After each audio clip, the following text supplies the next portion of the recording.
Hey, welcome everyone to another episode of Five Lug Racing. With you as always, I am Don, my partner in crime, Ryan, with you guys, bringing you everything NASCAR updates. We got a little bit to cover from All-Star Weekend. We'll jump into that in a little bit. Ryan, we've got ourselves a Coca-Cola 600 miles of racing this weekend. Super extra special weekend of racing this weekend. I know everybody's going to be heading out to their respective lakes and their rivers and their beaches and their races and everything that's going on this weekend. But of course, here at Five Lug Racing, we want to take a moment and say thank you to the families and those who have sacrificed everything so that we can be here and do the things that we love to do because they made the ultimate sacrifice. We just wanted to take a quick moment of silence to say thank you to them and their families.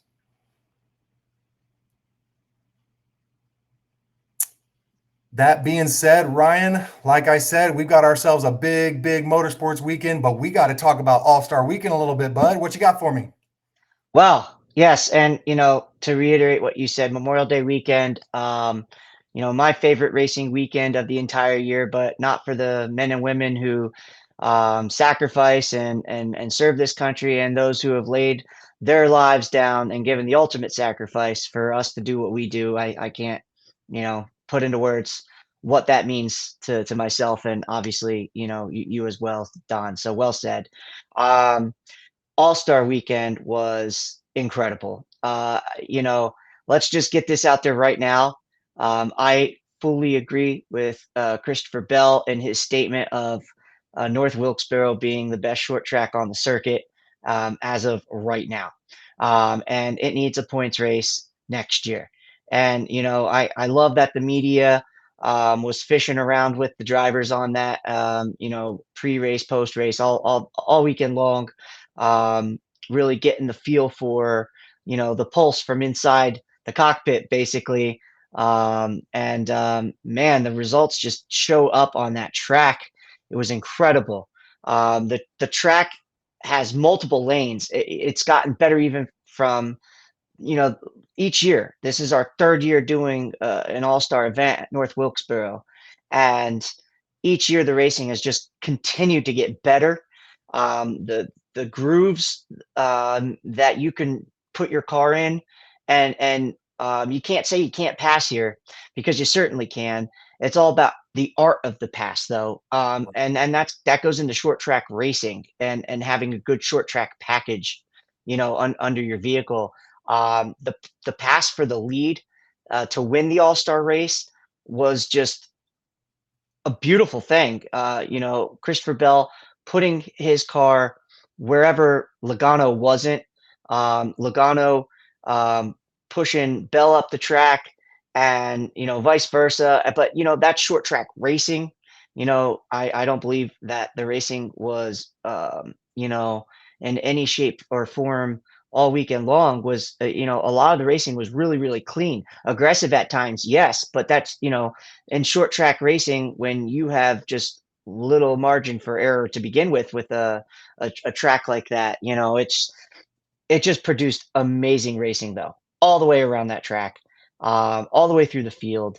And you definitely could pass. Sure, track position is important, but you can definitely pass there. There's multiple lanes. The tire fall off was excellent. Tires mattered here. And you saw that with strategy throughout the All-Star Open, and even in the All-Star race itself. The All-Star Open was quite the thriller as well, and really exciting All-Star weekend altogether. That from the heat races, where I feel like there was a little bit more conservative approach in the heat races. You did see Brad Keselowski just dominate his. The racing was basically second on back, and then Christopher Bell won his heat race, and a little bit tighter racing in that one. And then the All Star Open, that was a lot of fun to watch. A lot of beating and banging going on there.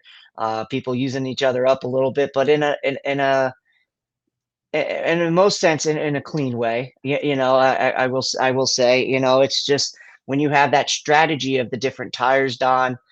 you're going to get those cars that are able to lean on those other cars a little bit more and put your car in a position to make those moves and transfer into the All-Star race and just how that race played out.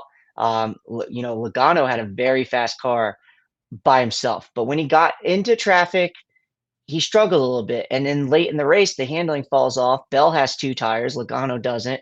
Logano chose to stay out, as did Ryan Blaney and a handful of others after that. They call it that promoter's caution, right? And I fully believe that caution was coming out regardless. Had Michael Waltrip not been up there and thrown it, it was coming because Larson was in trouble. And Larson had a broken end link, and that caution was coming. Whether Michael threw it or whether Larson brought it out, it was one or the other. But how that race played out and the strategy late in that race and having close to 30 laps to sort that thing out, those tires definitely had time to make a difference. And Joey Logano, as well as everybody else who stayed out, had that option to come in and take two tires just as much the same as anybody else that did. Logano had his choice words for Bell and how Bell raced him immediately after that race. You and I had a moment to discuss that. Not only that night, but even the morning after. And I'm going to stand firm on the ground that Christopher Bell raced Joey Logano so clean. It was, and even Logano, when Bell went to Logano's outside, Logano ran him up, and had it been a half inch more, I mean, Bell might have hit the wall. But you're using the corners to help your launch off the corners and to help slow down the momentum of the guy trying to get around you. So right. In retrospect, Logano didn't necessarily do anything blatantly wrong either. Now, if he had doored him and put him in the wall, I might be singing a different story, a different song here. But that didn't happen. And then the way that Bell was able to get off, and kind of cut underneath and just, again, going where Logano wasn't. Bell set him up beautifully and got around him, and then knew once he got around him, he'd be on that tire advantage and pull away. And that's what we saw. And congratulations to Christopher Bell winning his first career All-Star event. So now, as long as he's a full-time driver, he's always locked into that show. And congratulations to the rest of the 20 crew and Joe Gibbs Racing Team. I think that's their, as a team, hard to believe, only their third All-Star win as a team. As long as Joe Gibbs has been doing this, he even talked post-race. It was great to see Coach get an interview post-race, and he talked of how hard it is to win that race, no matter where it is or the formats or whatever. It's a hard race to win. It is a huge event, even though it doesn't pay points, pays $1 million. And it was exciting watch for sure. And I really, really hope that NASCAR considers giving us a full length event there, points paying event in the hot sun, and let that track be hot and slick and the tires wear. And let's see how those cars do navigating traffic 400 laps around that place. Because, wow, I would love to see it. Absolutely. Well said. Great breakdown, Ryan. I mean, we're talking about an all-star race. It's going to be much, much shorter than our standard weekend races of 400 and 500 miles. These guys set up their strategy perfectly. We're talking about Logano and Bell there at the end. Christopher Bell, I'm going to use a word that I don't use very often, but he was surgical with the way he handled Joey Logano and taking control of that race. We saw him put on some heavy, heavy heat on Joey Logano at first. Logano fought him off a little bit. Christopher Bell backed off a little bit, regrouped himself, found himself right back on Joey Logano's bumper again, and then just slowly, methodically put Joey Logano exactly where Christopher Bell wanted Joey Logano to be to make that pass as clean as he did and right off into the sunset. We saw how excited the team was. We saw how excited his wife Morgan was. It was a beautiful, beautiful win for the 20 team, Christopher Bell, Joe Gibbs, like you said, all that good stuff. Joey Logano jumps out second place. has some very choice words as far as how Christopher Bell raced him. Fast forward to Monday, and Joey Logano backtracks what he says. He has a moment to go back and look at some of the film and see the things that obviously his car was not as strong. His tires clearly were not as good as Christopher Bell's. He retracts his very harsh statements that he made after the race Sunday. Good for Joey Logano and owning that mistake. And it's a tough one, a tough line for Joey Logano to ride because he has put himself in position to make questionable moves for race wins. So to see him jump out of the car and say the things that he said, it was like, "Ooh, Joey, that's a you're riding that fine line, my friend." And to see him come back Monday and say, I was wrong. Christopher Bell raced me clean. It was kind of nice to see that. So all in all, a fabulous weekend. The fans showed out. The weather was amazing. 23 of the best drivers in the Cup Series got to go at it on a short track. This is exactly what NASCAR fans have been asking for. You got 4 lanes of racing, guys. This is crazy. What more could you want out of a race weekend than what these fans and what we got to enjoy on TV? I loved it. I hope North Wilkesboro is here to stay. From the way it sounds like NASCAR has the ingredients to create a really special 400-mile race here in the upcoming future. I agree. And like 4 lanes on a short track is absolute bonkers, but it works. I don't know how they make it work. I mean, you saw 5 wide at one point. Like, that's ridiculous. But yeah, you're absolutely right. North Wilkesboro needs to get a regular season points event. Just from everybody I've spoke to, from fans to industry insiders to industry experts, everybody wants to see it, and I hope it happens. Come on, NASCAR, let's get this done. It just needs to happen. The proof is in the pudding. It's as simple as that. Yeah, absolutely. And like Christopher Bell said it. I know I said this again, but best short track on the circuit right now. You've got to give this thing a points race. Absolutely. So let's say NASCAR makes a decision to make North Wilkesboro a points-paying race in the NASCAR regular season.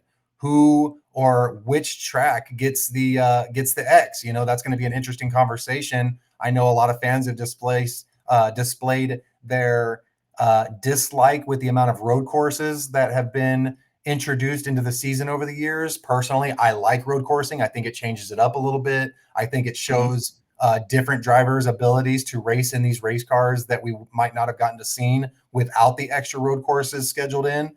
Maybe they could cut back 1 or 2 and still keep 4 on the schedule. I think that would be a healthy mix as far as the racing schedule goes. But that'll be an interesting thing for NASCAR to review, looking moving forward, and which track would actually get the old boot to make room for North Wilkesboro.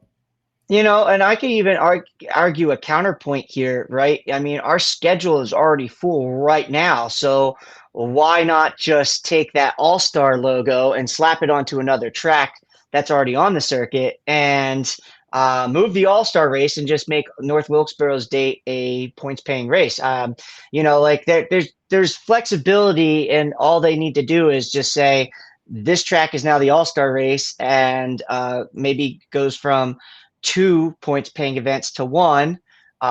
You could even talk about other short tracks, there's intermediate tracks that could possibly go down to just becoming an all-star event. And who knows? But I mean, there's definitely options, I think, in the schedule without having to change too much. Just maybe moving the date for one of the races to another time in the year. That's it. So you may not even have to get rid of a road course race. And I agree with you, Don. I like some of these road races. I've become a really big fan of them. I think this new car particularly does really well on these road courses. Absolutely. So I kind of feel like it's best to try not to change too much, but you could change a lot without changing too much. That's for a win for everybody, in my opinion. Right. Absolutely. Well said. Ryan, listen, we've got a little bit of news that I know we've both been very interested and very antsy to let everybody know. Let's talk about it, man. Yeah. So we want to take this moment to introduce our sponsor, the first official sponsor to Five Lug Racing is KK's Diecast Community.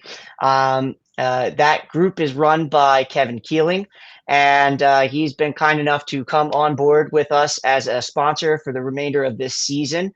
And Kevin and his Diecast community, KK's Diecast community, is a group that is started and was founded on Facebook, on the social media platforms, and created a great opportunity for race fans to come together, especially those who like diecast. Right, when it comes to fandom, there are certain things that NASCAR fans have that kind of stick out than a football fan. And whereas like in football, you might collect memorabilia or helmets, or but how many helmets can you really have of the same race team? Well, in the diecast world, you can have multiple of your driver because there's different paint schemes out there almost every week, unless you're certain drivers like Chase Briscoe, who's fortunate to have a Bass Pro Shops on their hood every week, or Kyle Larson as well. But with the evolution of fandom comes the things that fans like, and that's diecast. And I think Kevin's running an excellent group and page. There's so many different options out there. So if you're a fan of diecast, you definitely need to go over and click and join his group. The links will now be in our bio. We're going to be making our social media announcement as well. So you'll have all the opportunities. But with that, Kevin, the group owner, and KK Diecast is going to be running a weekly special that is tied into Five Lug Racing, called the Diecast of the Week, where our followers, listeners, as well as anybody who's on his page, can go on and you can make your race for the chance to win these diecasts. They're run like silent auctions that you've seen in flea houses and all flea markets, and all these other avenues that you can potentially go and get a diecast that might be, I don't know, $100 value, and maybe win it for just a few bucks out of your wallet. It's a really, really neat thing. So we hope you go over and check that out. Please go click the link, give them a look. He's awesome. And I also want to make this announcement now because we set it up. Next week, you'll get to meet Kevin Keeling. We're going to bring the owner of this group, and we're going to chat with him about why he does what he does and how he got started and where his fandom came from, all these things. So make sure you check out that episode next week, because it's happening, folks. And we're so proud to have them and so thankful at the same time. Thank you guys at KK Diecast. We really, really appreciate it. Absolutely. And just to piggyback on what Ryan was saying, thank you guys at KK Diecast. It's a very exciting thing because we started this to help the sport grow. And we are able to do that when we make partnerships with people like Kevin and his community. It just, everybody helping everybody. It's an opportunity for us to expand and grow and learn more about other fans in the sport. I'm excited for it. It's a huge moment for Five Lug Racing. And it's incredible. It's a surreal feeling, man. We did it. We did it. Absolutely. And we're going to continue to do it. And with partners like, KK's Diecast community and anybody else out there listening, watching, that wants to be a part of what we're trying to do, help grow the sport, we would love to chat with you and love to have you on board. But we got some exciting things to talk about in the terms of Memorial Day weekend racing. So we have an Indy 500 on Sunday. One of our NASCAR community is planning to run that event. Kyle Larson running it for the second year in a row. I hope that things go better this time around than they went last year. If you lived under the NASCAR rock last year, Kyle Larson attempted to run this event and run the doubleheader, run 1,100 miles of racing in one day. It's been done by drivers before, and it will be done again. But because of Mother Nature wreaking havoc, he didn't get to run in the Coke 600. He got there, got his Hans device on, had his helmet ready to go, but it just didn't pan out. weather in Charlotte was not cooperative. It appeared that they were getting the track dry, but they called the race due to humidity. I really think it was because it was too late and the TV networks and all that stuff. But that's not for me to decide. We hope that it shakes out differently this year. But best of luck to Kyle in the Indy 500.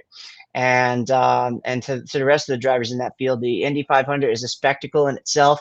I know I'll be tuning in and looking forward to that. And then at nighttime, after that race is over, I should say evening, right around dinner time on the East Coast here, people will be strapping into their stock car in Charlotte, North Carolina, for the Coca-Cola 600, which I'll go on record saying is my favorite race of the entire race year. Yes, it's more important than Daytona 500 in my eyes.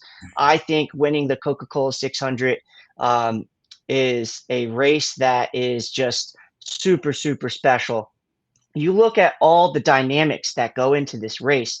First of all, it's the longest race on our entire schedule by 100 miles.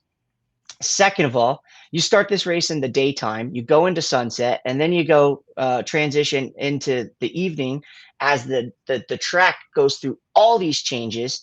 It starts off hot and slick, and then you could be fighting a really loose race car to start this race, but then as it cools off, your car gets tighter. And if you over adjust on this thing, you're backwards on adjustments. And oh, by the way, you have all these extra pit stops and all the different, you have an extra stage. There's just all the things. And it's just such a long race. And I feel like it's like a novel, right? It has its start, it has its middle, and then it has its end, and it just builds to be this amazing event. And I always thought it was just a really special weekend too. Like as a kid growing up, just strapping in front of the TV, kicking back, relaxing on a Sunday. Again, a liberty we're afforded because of the men and women that make that sacrifice for us. But to be able to kick back and watch this, amazing 1100. I get tired watching the 1100 miles. I don't even know if I have enough snacks to go around 1100 miles, but it's just such a fun event. And Charlotte is one of my favorite tracks, period. So and the racing that we have seen here, especially like last year, it's one of the reasons I was itching to get back to that green flag, because the race was just shaping up to be so good. The racing was so good. I'm really, really excited, and I hope to see more of the same. Because if you go back and watch this race last year, up until the weather played a problem, cars were able to pass. There were comers and goers, and that's the thing I love about this race. So yeah, I'm really much looking forward to this weekend. This weekend is special, whether you're talking about Indy, NASCAR, Formula One, all the way across the board. Motorsports aligns in the universe for this weekend, and it truly is a special event. I love this weekend. I can't get enough racing. Even if I don't catch the Formula One live, I'm waking up to highlights and all the good stuff that comes with it. Roll around to noon, you got your breakfast, you got your coffee, and the Indy 500 is firing off. And then, oh, by the way, let's strap in for another 600 a few hours after that. It's such a fun weekend. It's a weekend of remembrance and showing appreciation. It's not just about that Monday off. I know a lot of us get to enjoy that aspect of it, but it comes at a price, and we are forever grateful for everyone that made that sacrifice for us to be able to continue to enjoy this weekend. Coke 600, baby. This track is gonna be crazy. You set your car up for too early of success, and you're gonna be chasing yourself for the rest of the night, the last 300 laps of the race.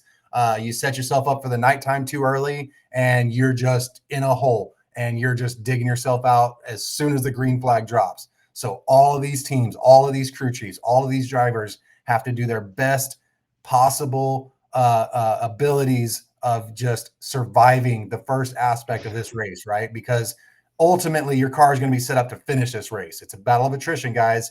There's 100 miles longer. These cars are used to 400 and 500-mile races, but we're going 600 this weekend, and not everybody's going to make it. We've seen it happen year after year after year. These cars just can't do it sometimes. It takes sometimes the most dominant car, and you think you're going to run away with it, and you end up with some sort of failure along the way. Just so many ways to lose this race. Very few ways to win this race, but it's going to be special, man. I'm really looking forward to it. Let's talk about some odds, bud. What do you got? Yeah. So this weekend, courtesy of BetMGM, who is sponsoring the Xfinity race, by the way, not Right. us. BetMGM, give us a call. We're willing to listen. But BetMGM loves themselves somebody who is running double duty this weekend. So for the Coca-Cola 600, the odds-on favorite to win this event is Kyle Larson at plus 525. I find that interesting because should he not be able to qualify his vehicle for events that may be going on, then he might have to come from the rear. Now, because you get that extra stage and you get extra laps, and we saw it last year, with Justin Allgaier filling in for him, and the driver switches that can occur. you know the odds could be stacked against Kyle Larson. So I did find that interesting that they're just rolling with it. But I also feel like the fact that Kyle Larson and Team Hendrick has said the Coca-Cola 600 is our priority and we will make it as such. So, I mean, maybe they're rolling with that. Maybe they know something we don't, because Vegas doesn't like to lose, right? How many times do you hear me say that one? His teammate, his teammate is tied with three other drivers for the second best odds. So William Byron, Tyler Reddick, Denny Hamlin, and Ryan Blaney are all at plus 700. All names that could absolutely win this race. So I can't disagree with that. Christopher Bell, the All-Star race winner, at plus 800, sitting there by himself. And then right behind him is Chase Elliott, plus 1,400. Kyle Busch at plus 1,600. Joey Logano at plus 1,800. Ty Gibbs, 1,800. Chris Buescher also at 1,800. You have Bubba Wallace at plus 2,200, tied with Alex Bowman there. And then you have a couple sitting at plus 2,500, Brad Keselowski, Josh Berry, with some Ford powertrains under him. Chase Briscoe, Austin Cindric, Carson Hocevar, Ryan Preece, Daniel Suarez. The list goes on and on and on down the field. And we're going to give you some dark horses and favorites. But before I do that, let's talk about driver stats, because I always like to talk about the averages. Like, show me the reasonings behind some of these odds, right? It makes sense. Yeah, absolutely. And I'm going to tell you one that jumps off the page, screams at me. And in the last three races, when compared to the rest of this field, has the best average finish here and was coming on hot before the rain came last year, is Tyler Reddick, sitting at an average finish of fifth in three races, two top fives, three top tens, 4.4% of the laps led in the Coke 600 the last 3 years. Behind him is a name that we wouldn't probably be expecting to see second here, based off of a sample size of how this team has run as a whole at times, very inconsistent.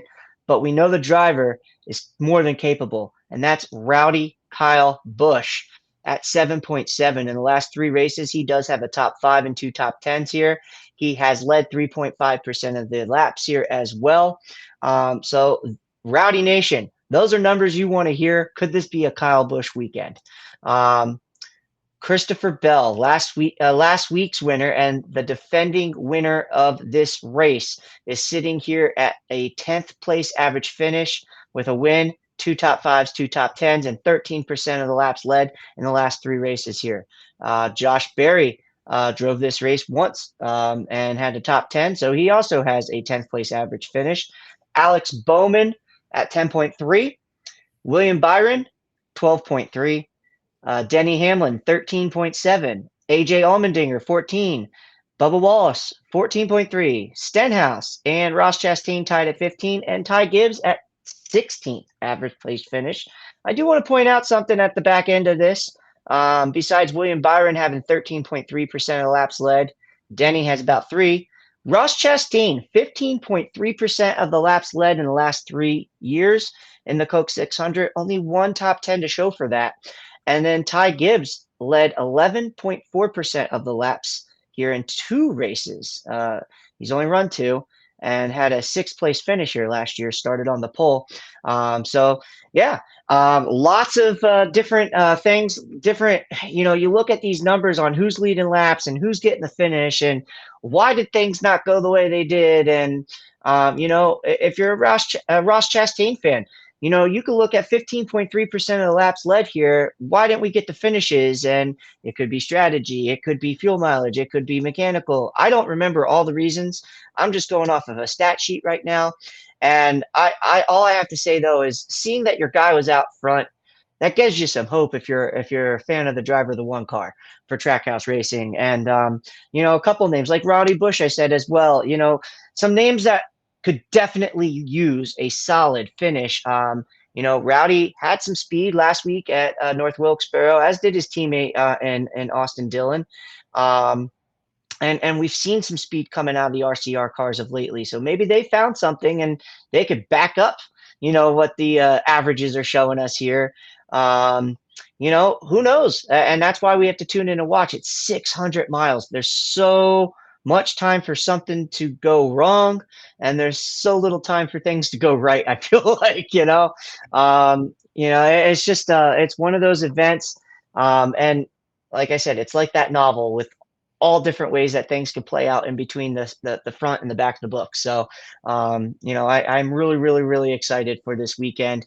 And now we get to tell you some good news too. I want to share some good news. We'll talk about the Xfinity driver real quick. That is also going to be running in the Coke 600. He's back. The back is better. And welcome back, Connor Zilic. We're glad you rested up. He'll be in the 87 Red Bull car this weekend, making his Cup debut at Charlotte Motor Speedway. And he'll be back, of course, in his 88 Junior Motorsport Chevy. So Connor Zilic running some double duty this weekend, but at the same track, not like what Kyle Larson's doing. I love it. I feel like Connor is becoming one of those fan favorites. Of course, driving for Junior Motorsports, that's automatically going to get you a big fan base rooting for you and behind your back. So to see Connor back behind the wheel of that 88, he got lucky with his injury. They got a week off. That way he could have an extra week to recover. As y'all remember, Kyle Larson took over the 88 car. I believe it was for Texas Motor Speedway, if I remember correctly. Yep. And went out there and won in that 88 car. No surprise there. Connor was just as able to go out there and take that 88 to victory lane. You put somebody like Kyle Larson and, the stories kind of write themselves. Speaking of stories, though, we might have a little bit of weather to deal with this weekend, Ryan. I know fans don't like to hear it. It's May, guys. May showers. That's just how it goes. There ain't no May flowers no more. We're usually talking this month, and it's a bummer. It affects our sport, but it is what it is. It's out of our control. But just to be warned on it, I know Indianapolis Motor Speedway, excuse me, earlier this week started at about 40% chance of rain. That has now doubled to 80% on Sunday, guys, for the Indy 500. If you are headed out to Indianapolis, just take your umbrella, take your poncho, and be prepared for a possible race delay. If you will. It's just not looking crazy promising right now. I'm not trying to be a downer. I'm just trying to be real with you guys. That's what they're dealing with out there at that racetrack. If you remember last year, they dealt with the same thing. They dealt with a band of storms that just completely swept over the track and delayed their start by 3 hours. That's what put Kyle Larson 3 hours behind on his attempt at starting the back half of the double at the Coke 600, which he ultimately was not able to actually start because it got too late. Ironically, that same band of storms that delayed the Indy 500 swept across the East Coast and hit Charlotte Motor Speedway dead on. So Kyle actually got affected by the same storm, crazy amounts of miles apart. And it looks like it's shaping up to be a similar thing now. The rain chances at Charlotte Motor Speedway look a little bit lower. So we're keeping our hopes high as far as getting that race in. Again, if you guys are listening and you're headed out to Charlotte Motor Speedway on Sunday, take you an extra poncho, take your umbrella, just be prepared. We're not saying that it's going to rain, but it could, so it's always best to be prepared. Yeah, absolutely. And I hope Mother Nature doesn't put a damper on it. But yeah, Indy's looking bleak right now as far as the forecasts go. We might be running an Indy 500 on a non-Sunday event. But we'll see how it all pans out. But we don't want to be the Debbie Downers, but we're just going to spit the facts as we see it as we're recording this. But Don't hate the messengers, guys. yeah, weather changes like our underwear daily, so it is what it is. But we have some dark horses and we have some favorites for you, and we'll see what's what once it all shakes down on the track. But I'm going to go ahead and give everybody my dark horse, and my dark horse is one that I've never picked before as a dark horse, and so he's a rookie in my dark horse spot, and hopefully he gives me a good showing. Finished sixth place last year in this race. Started on the pole and led laps, and quite honestly, I've seen improvement each week the last handful of weeks out of this 54 team, and I'm talking about Ty Gibbs from Joe Gibbs Racing. Ty Gibbs is my dark horse to win at Charlotte this weekend, because I feel like if there was a race on the track on this circuit that just could be the first career win for this kid, it's this one. And that's just what's screaming at me. So I was like, yeah, today's the day. I take Ty Gibbs as my dark horse. I saw a lot to be promised from him last year in this race. To go through that 600-mile event and finish sixth and lead a bunch of laps and just get that experience. That he's still a very young driver, and but one that's more than capable. He's a champion in this sport in the Xfinity series, and we can't forget that either. The guy knows how to drive a race car. It's just a matter of getting this team together and getting on the same page and putting it all together week in and week out. We've seen the momentum kind of building in. I think we're about to take a shift in the positive for the 54 camp, and we'll see if it's going to show up this weekend on track in Charlotte. I think it's going to. Again, my dark horse. I'm not saying he's my favorite to win the race. I'll get to that in just a second, but go ahead, Don. Let the world know your dark horse pick. First of all, absolutely love the Ty Gibbs pick. With Ty and Charlotte, he's just something about this track. He's really fast here. JGR always sets him up to be successful at this racetrack. Would not be surprised at all to see the 54 doing some donuts at the end of the night once it's all said and done. So that's a great pick. I'm going to go ahead and jump over to another camp that's not Toyota this time around. I'm going to go ahead and mosey on over to the Blue Oval stable for a moment and let y'all know who my dark horse is. This driver this season has quite possibly had the worst luck I have seen this specific driver have to date. Okay, we're talking about a veteran, we're talking about a champion, and we're talking about what is now a team owner. In Brad Keselowski in that 6 car. Bad luck set aside, guys. He was in position to have a very, very strong finish here last year, weather permitting. I think he wrapped it up P2 behind Christopher Bell by the time this thing was all said and done. I think that Brad's bad luck has to run out at some point. And, as far as bad luck goes, that RFK camp has just been chasing their tails, it seems like, whether it be Ryan Preece being DQ'd at Talladega or Christopher Buescher going through his deal, and of course Brad with the DNFs just piling up this season. I firmly believe that it will eventually run out of bad luck, and RFK is going to turn a page and find themselves on the winning side of one of these things here eventually. Yeah, and it could come from that 60 car and 17 car as well. They've shown the speed. They've just also shown every which way to lose a race or to have good things ruined because of the issues that they've had with penalties, or we saw the 60 car run over the choose line. Just it's like, wow, can it stop piling up for RFK? I mean, I don't know. Whatever can go wrong is going wrong. So eventually, Yeah. I'm placing my money on the fact that that's got to run out eventually, and they're going to find their ways again. Right, absolutely, and Brad is a savvy vet. I know, this is a weekend event that always means a lot to him as well. He's a true patriot, and so yeah, I don't dislike it, and I've seen the speed out of the car. It's just, can they put the results on track? Right. And that's what we're all waiting for. So we'll have to wait and see. Absolutely. Hey, we got to do favorites, man. What do you got for me? Well, I'm going to say this. My favorite is out of the same garage as the 54 car.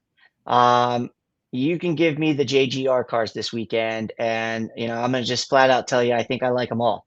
There's gonna be a lot of speed in the 11, the 19, the 54.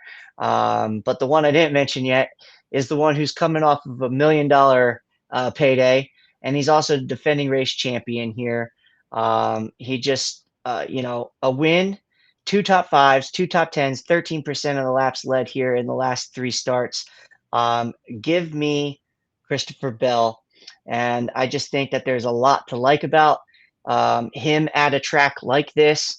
Um, there's a lot to like about Christopher Bell in general. The guy's just a wheelman. He gets results. He's slept on a lot of the time, which still doesn't make a lot of sense to me. It's like, guys, if we're not paying attention here, Christopher Bell's a superstar.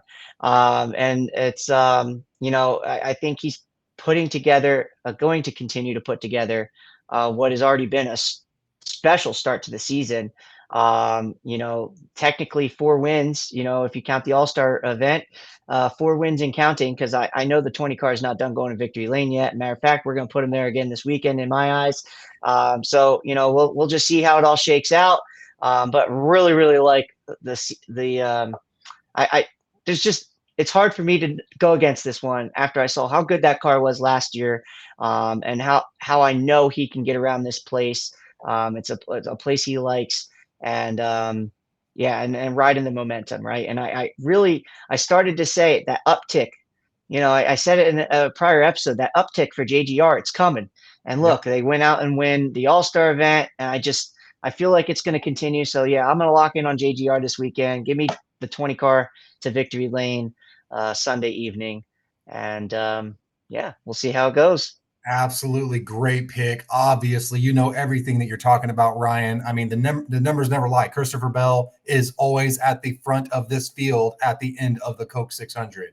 So makes sense. Give me another victory for the 20 car. I love it. That's a great pick.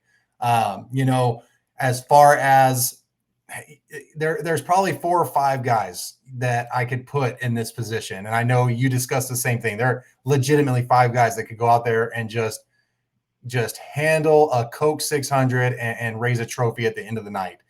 Yeah, My pick absolutely. that is very capable of doing that exact same thing is going to be from the Hendrick camp. And as strong as the Toyotas across the board, we're talking about 2311 and JGR together, they're all crazy fast here. But I'm going to Hey, have let's not discount Legacy, who's starting to show some speed too. Who absolutely, knows? absolutely Who right. knows? You are absolutely right. As far as the Hendrick camp goes, they know how to get in and out of every single racetrack with great finishes. They're always unloading fast. They're always just on point with everything they do. This particular driver,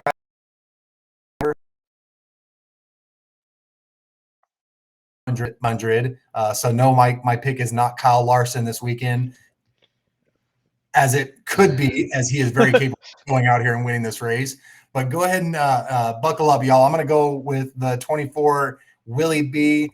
This time last year, he was earning his first stage win. I think that says incredible things about what the 24 is capable of at this racetrack, on top of the fact that William Byron can win anywhere. So we've seen him win it every single style of racing. It would not be any surprise to me if William Byron is lifting that Coke 600 trophy at the end of this race on Sunday night.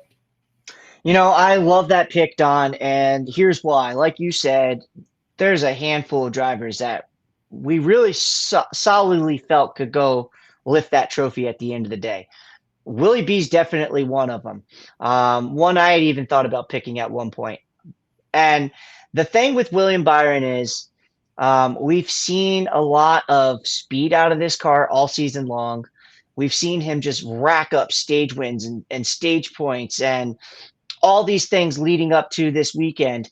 Of course, back-to-back Daytona 500 champion, and that's his only, like, that's the thing. Like, when's this guy going to punch another trip to victory lane, right? Like the intermediate tracks have been good for him, but he hasn't found a way to finish it either.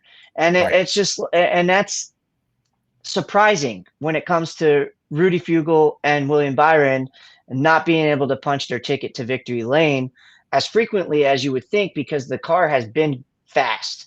And they've had some bad luck here and there too, late race cautions or things that change the dynamic of the race, and it directly impacted that 24 car.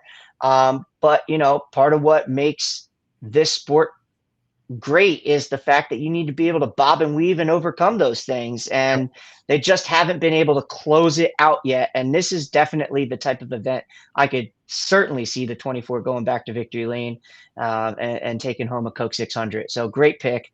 And like you said, Larson, especially if Larson gets to, just rest, and fly to Charlotte, not having logged 500 because that race gets delayed. And Right. it could be the 5, it could be the 48, who's been really good this year too. Who knows? I mean, they're all fast. It's a Hendrick car. It's a car capable of winning. So yeah, you can't go wrong there though. Willie B is a great pick, and it's a hometown race for him too. So That's right. it's certainly a special place for him to try to get a Coke 600 win. Absolutely. Ryan, another wonderful episode. We got to introduce our first official sponsor for Five Lug Racing. That's really exciting for our channel and for Kevin, who will be joining us very, very soon. I'm excited for this weekend. Everything about this weekend is magical. It's special. And again, to everyone that made it to the end of the episode, if you have someone from your family that gave up the ultimate sacrifice so that we all can still be here doing what we do, thank you, thank you, thank you.